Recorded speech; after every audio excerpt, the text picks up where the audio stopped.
International banks that were supposed to finance upcoming $1.3 billion cocoa loan syndication for 2020-2021 crop season have backed out of the process.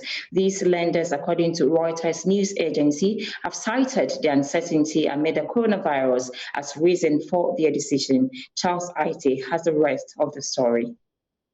The decision by international lenders is in sharp contrast to the confident assurance by Chief Executive of Cocoa Board, Aboagye-Wiafe, that not even the coronavirus will affect the syndication loan.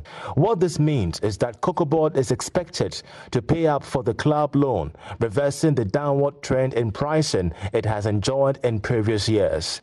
Earlier, Head of Corporate Affairs at Cocoa Board, Fifi Boafo, disclosed to Joy Business that a peg of $1.3 billion for the syndication loan will remain as it is. Nothing will change, he said. Obviously, this is the time we would expect that we have gone to do our roadshow, but because of COVID, like the president said, we are not in normal times. So the normal way of doing things has changed a little bit, but we are on course, and our expectation is that we will be able to raise the money needed for our operations next year. So yes, we are on course. The figure that was initially pegged has not changed. We are still working with the same figure. Of course, if it happens that based on our projections something would change, we shall communicate it. But as I speak to you today, that has not changed. The coronavirus pandemic has had a dark turn on global cocoa value chains. Despite the obvious challenges, Ghana's cocoa regulator still insists days are bright for cocoa farmers.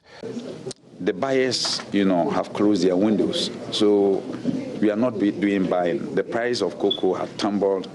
It was going up. It was around $2,400, $2,500. Now it's gone down below $2,000.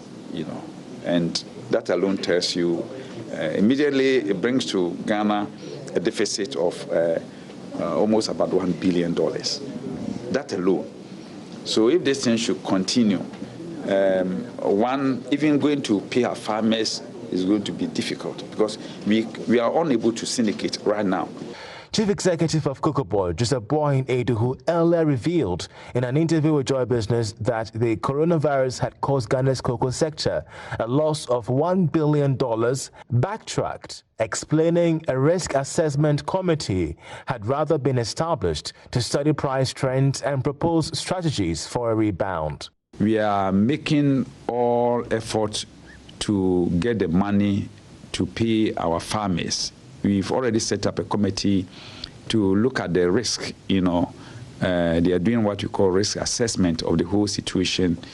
And we are being guided by the recommendations of this committee to ensure that our farmers are paid and their cocoa is bought. Joy Business gathers that the next plan will be for the loan to be raised by a group of at least 13 banks, providing ticket sizes of approximately $75 million, although the actual size hasn't yet been decided.